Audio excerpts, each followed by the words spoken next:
And that's why I'm all done. I mean, it seems like atheists and skeptics talk more about the Bible than religious people ever do. Oh, you're not wrong. One of the reasons why I left religion behind me was to not have to deal with all that Bible bullshit. But every time I turn on YouTube, there's another ardent atheist or skeptic wasting precious breath and thought on a very tome that they reject. So I'm not gonna do it. I have one go-around in existence, and I'm not gonna blow it arguing over some insipid 2,000-year-old dogma with simpletons. Not me. I want to have fun while I'm here. I mean, rejecting gods and gods and gods and gods is one thing, but having it become your dominant trait is quite another. Yeah, we're pretty bored hearing you prattle on and on about the Bible and its believers. Exactly. I mean, it's all been said already, right? The Bible was crazy bullshit last week, it's crazy bullshit this week, and it'll probably be crazy bullshit the week after. You said you. Don't bat your huge eyes at me and say, You said we're all pretty bored hearing you prattle on about the Bible. No, I didn't. Yes, you did. No, I didn't. I said that we're all pretty bored hearing you prattle on and on about the Bible and its believers. You just said it again. I did? You did. Well, I'm so sorry that I was boring you, Gary. I didn't realize that my insightful and funny observations about the Bible were so repetitive and mundane. But you were just saying that's why you're going to stop with the Bible criticism, because atheists and skeptics are beating a dead horse with another dead horse. They are, but my beatings of said deceased equine have a unique perspective. Of course they do. Look, let me make it up to you and we'll all go and get some fajitas. Fajitas? Oh boy, I love me some fajitas. Thanks, Gary. You know, it's amazing how you show up the moment the possibility of free food is mentioned. It's a family trait. Through the ages, my ancestors have always had the knack of knowing when someone was stupid enough to chuck some food around for free.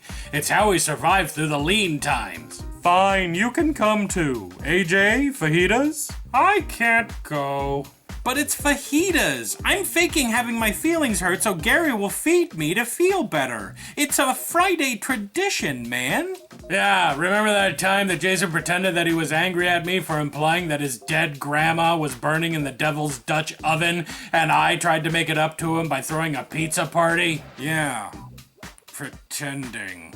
I remember. My favorite was the time that Jason pretended to be deeply insulted when you said that Carl Sagan was a poor physicist whose only real contribution to human knowledge was that if a science show gets really popular, that PBS would exploit it for years during pledge drives. You got us all gyros. Or is it gyros? Raul says gyros. It doesn't matter. Either way, it's the tastiest way to eat baby sheep. I remember, I just can't go. Can't we go to that vegetarian vegan restaurant? What's it called? Oh yeah, Urbid Boar? Ugh, the vegan salad place in the hipster district of town. All they serve is grass and water. Well, I hear they do amazing things with grass and watermelon. Respectful Eating magazine gave them 4 happy cows. Is that a good rating? Maybe we could try them out is all I'm saying. Wait a minute. My bullshit sense is tingling. AJ? What? Is there something you want to tell us? Don't make me say it. Come on, AJ, spill. No!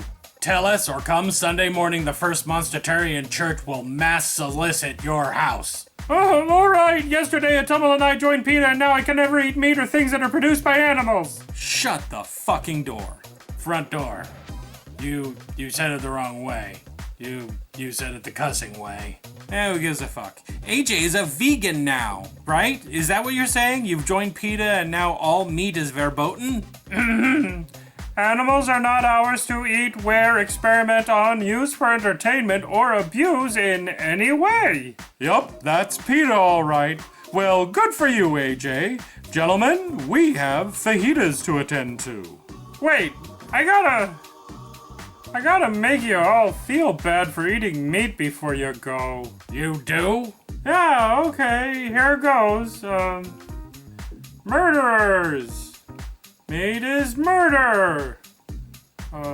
Go vegan. That was sad. If I may, AJ, I'm kind of an expert when it comes to being indignant about things that I may or may not believe in, and that was a pathetic display just now. AJ, yesterday for lunch you ate 3 pounds of bacon. Gary and I thought we were going to have to take you to the hospital. Your heart's just not in this. I know! It seemed like a good idea at the time. I mean, I don't like animal experimentation or exploitation, so I figured why not? Who doesn't want needless and pointless animal experimentation stopped, right? I just thought that PETA was, an animal welfare organization, like the Humane Society and stuff. How long was it before you realized that PETA wants the end to all human use of animals? That means no pets even. This is really embarrassing. I'm the king of conspiracies. How did PETA's actual intentions slip past my radar? Now I'm a member and everything is ruined. Yesterday for breakfast I had a brick of cold Spam. This morning I ate something called muesli. It was like rocks and twigs and stuff. Yeah, well, that sucks. Fajitas? No, wait, I'm not done feeling superior and condescending to you meat eaters. Let's see, what was it? Oh yeah! How many mothers, fathers, sisters, and brothers have to die to fill your bellies? I don't know. All of them? You know you don't have to be a militant, heart-on-your-sleeve kind of vegan, AJ. I don't? No, there's lots and lots of vegans and vegetarians who aren't. Like Trudeau, he's a vegan and you don't see him all aggro over our carnivorous activities. Oh yeah, Trudeau's a vegan. I thought this episode felt familiar. The point is that we don't care about you being a vegan or a vegetarian or a fruitarian or some dude who only eats pollen. The bigger problem is that PETA isn't the organization you thought they were. Yeah, their statement is sure open-ended and wider-reaching than it sounds. No zoos, no pets. When they say animal rights, I get the feeling what they mean is that animals should have more rights than us. I don't know about that, but I do know that they receive a ton of money and donations from people who just assumed, like you did, that they are an organization that focuses on animal cruelty, not realizing that their definition of animal cruelty differs wildly from PETA's. How truly dishonest. It makes me sick to see a group misrepresent itself just to make money.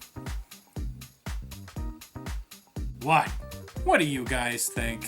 Does PETA intentionally misrepresent their ultimate goals in order to increase their fiscal donations? Or are they true crusaders who will someday lead all creatures to freedom? Comment. Okay, enough of this crap. I've got a hankering for some sizzling beef, which, by the by, is also the nickname I have for Raoul, or at least a certain part of him. Gross. Okay, well, bye, AJ. Enjoy your grass and water. Sorry you can't join us. Sorry enough not to eat meat? That's your personal choice, not mine. My personal choice will be chicken fajitas with a side of mojitos. You soldier on and take comfort in your veggies. I will. I may be fighting it now, but I know in time I will grow to love being a vegan. I will strive to be like the 300 PETA employees who do absolutely no harm to animals anywhere. If they can do it, I can do it. I can't stand it. AJ, I'm going to tell you something that might change your mind about PETA. What could you possibly say? They have the ethical high ground. They don't eat meat. They don't use animal products of any kind. They fight to prevent all forms of cruelty to animals. In 2006, PETA euthanized 80% of the animals that were dropped off at their shelters. They... what? Yeah, PETA is a supporter of animal euthanasia. Specific kinds of euthanasia, but they do support it. So they are for animal rights and animal freedom, but they support the killing of animals? So long as you don't eat them. So how do you feel now, AJ? Let's do this thing! If we get to Las Cucarachas by 3, they serve $2 margaritas!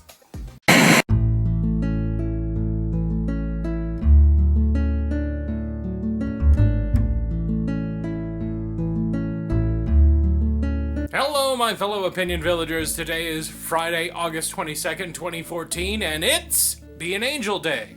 Hug Your Boss Day, International Tongue Twister Day, Southern Hemisphere Hootie Day, Take Your Cat to the Vet Day, and World Daffodil Day. Famous dead people celebrating birthdays today: Ray Bradbury, John Lee Hooker, and Dorothy Parker.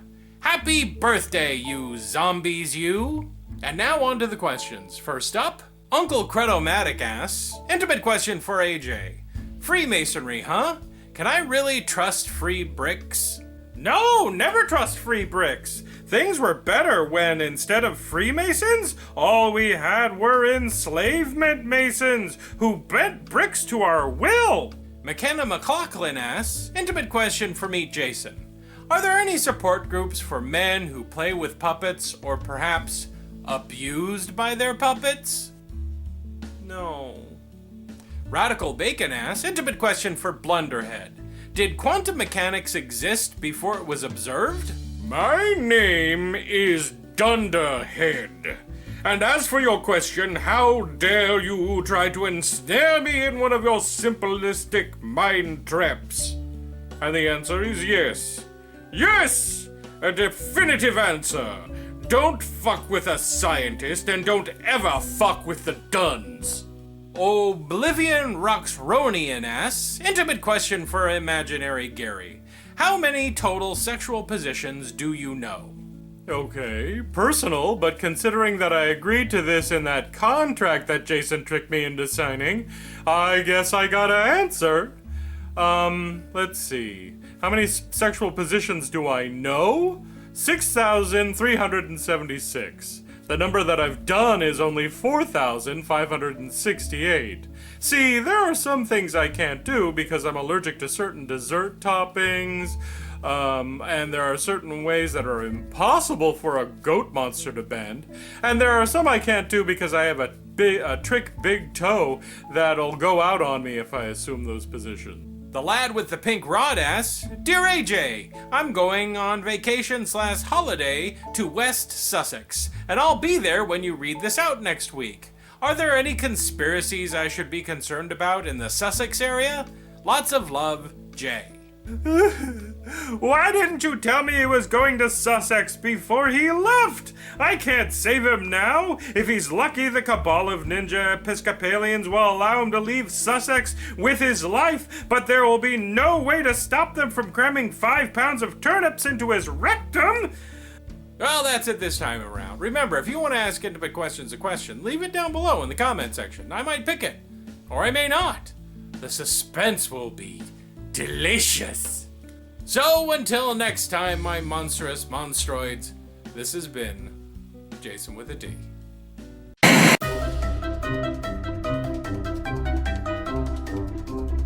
Hey everybody, Oswald, name frame, shoutouts, go! Whoa, slow down there, cowboy. No, I am a fast cowboy today. Let's get with those shouty pouties. Don't rush me. I don't work well under pressure. You won't work very well all broken in a garbage can if you don't get started already. Oh, don't you threaten me. Shout out! Fine. Lair is awesome. I'll take your word for it, Lair. You are awesome. Spelled wrong. Next! Davy Crockett. Another dead historical guy is subbed. Who told you about Opinion-Ville? I bet it was Ben Franklin. He loves him some puppets. In the creepy behind the bushes kind of way. Next! Channel Puppet. Welcome, puppet friends. Next! Persephone 66. Is that a spy name? Are you a super spy from, like, Greek myths? Next! Mech Suit Warrior. I made a mech suit out of an old suitcase, tinfoil, and guts from my mom's TV. Next! Duckodile HB. A duckodile is like a chocodile, except instead of filling, it has pate. Next! Bumpy Cucumbers. My mom loves bumpy cucumbers. Well, I mean, she's always buying cucumbers, but she's never served them to me. And she doesn't keep them in the refrigerator, but next to her nightstand. Next! King Sauron. How can a giant floaty fire eyeball be king? Where would he wear his crown? Next! Mr. P-Polop. That's a constipated grandpa on the toilet noise. Next! Fred's Fresh Beets. I don't like beets. They taste weird and they make my teeth red. Done! Announcement! Remember, if you subbed and you would like to have a retarded monster and a withering magic picture frame shout your name out, then leave a request down in the comments section. And we're done! Great. What was the rush? You have to be somewhere or something? No, I just want to go real fast. Everyone keeps telling me that I'm slow, but I want to show that I am real fast. Fast like one of them super fast animals on the Discovery Channel. You know, like a sloth. Okay. Who told you that you're slow? The last guy was my special ed teacher, Mr. Abernathy. He said that based on my test scores in math and English and science stuff, that I am really slow. Oh, he didn't mean that you were physically slow, Oswald. He did it? No, he meant you're mentally slow. Oh, well, that's true. My brain thingamabob is as slow as the thing that's slow. I guess I shouldn't have punched Mr. Abernathy then after he told me that, huh? You punched your teacher? I did. How hard? Ambulance hard. Oh, Trudeau here with even more suggestions for what you could have done instead of watching YouTube. Schizophrenic Queen says, in the time it took me to watch this video, I could have been asking Meet Jason if he would allow me to include him in my YouTuber fan fiction. Well, just so long as it isn't slash fiction. There's this one about Meet Jason and Atticus Blake being snowed in at a ski chalet with a shaved Wolverine and a package of Nutter Butters. I never should have read it. I still have nightmares. The anonymous atheist says, instead of watching this video, I could have been hacking into Jason's computer to remove all traces of all the times that I had previously hacked into Jason's computer. Yes, but then you'd have to hack in to remove all trace of hacking in to remove the first time you hacked in, and by that point you might as well just break in and steal his computer. It would take less time. Freighter Chaos says, instead of wasting my time watching this video, I could have installed the final part to my Mega Death Ray machine and extorted the entire world to bow down in worship of the cosmic three-toed sloth. I think people would just be pretending to worship your sloth out of fear of the Death Ray. You might as well just have them worship the Death Ray. Besides, if you summon a cosmic sloth, then somebody will summon the transdimensional wombat, and then before you know it, there won't be any worshiping going on because we'll all be dead.